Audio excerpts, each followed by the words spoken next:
आमच्या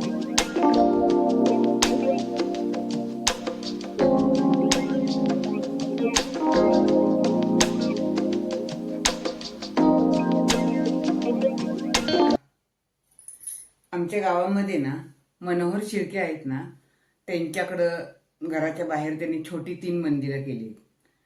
दत्त, विठ्ठल रुक्माई आणि साईबाबा.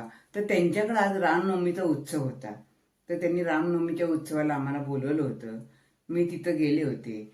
तर त्या रामनवमीचा उत्सव तिथं कसा साजरा झाला ते आज मी तुम्हाला सांगणार आहे. आम्ही रामनवमीच्या उत्सवासाठी मनोहर शिर्के यांच्या घरी गेलो. त्यानंतर तिथून मनोहर शिर्केंच्या घरातून नंतर रथ उत्सव सुरू झाला. रामाच्या मूर्तीचे रथामध्ये बसवून त्यानंतर सगळ्या आजूबाजूच्या गावातून फिरवून रथ आल्यानंतर 12 वाजता रामाच्या जन्मासाठी अभिषेक सुरू केला. पूजेची आणि अभिषेकाची पूर्ण तयारी अगोदरच केलेली होती. त्यामुळे सगळ्या महिलांनी मिळून आम्ही पहिल्यांदा गणपतीची पूजा करायसाठी गणपतीला पहिला अभिषेक केला. पाण्याने अभिषेक केला, नंतर पंचामृताने अभिषेक केला. त्यानंतर भरपूर पाणी घेऊन अभिषेक केला आणि मूर्ती छान धुवून पुसून तिची षोडोपचारे पूजा केली. हळद, कुंकू, फुलं, अक्षदा, दुर्वा वाहून गणपतीची पूजा झाल्यानंतर मग आम्ही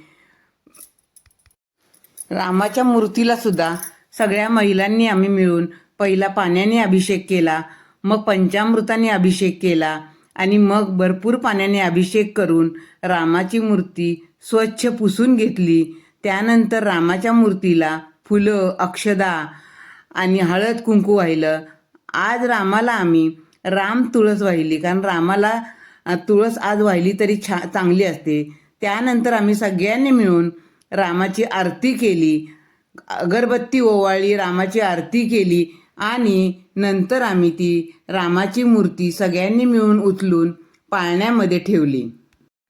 त्यानंतर एक गोप बनवला होता, त्याला छान कुंची घातली होती.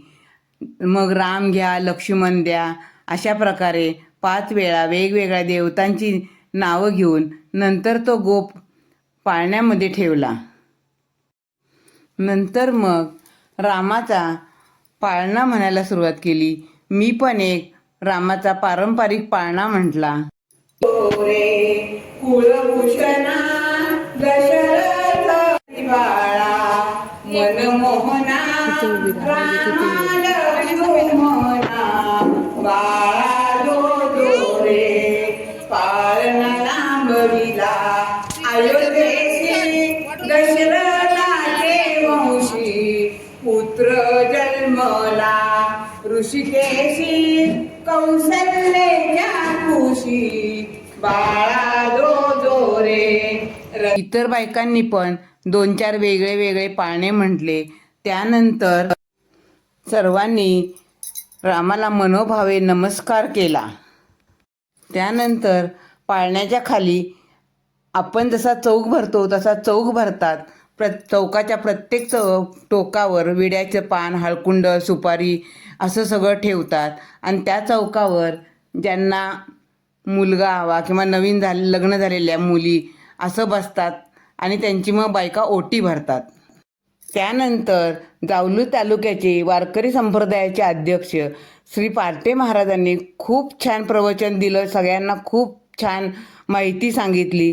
त्यानंतर मनोहर सुर्वेंनी त्यांचा सत्कार केला. त्यानंतर त्यांनी धनावडे महाराजांचा सत्कार केला. त्यानंतर माझाही सत्कार केला. असं सगळ्यांचे सत्कार झाल्यानंतर ह्या कार्यक्रमाची सांगता झाली. या कार्यक्रमात महिलांचा खूप सारा सहभाग होता. त्यानंतर संध्याकाळी 4 वाजता पूर्ण गावातून वाजत गाजत पालखीची मिरवणूक निघाली आणि मंदिराजवळ येऊन पुन्हा तिचा समारोप झाला. त्यानंतर महाप्रसादाचं आयोजन केलं होतं. महाप्रसाद झाल्यानंतर रामनवमीची सांगता झाली. श्रीराम जय राम, जय जय राम.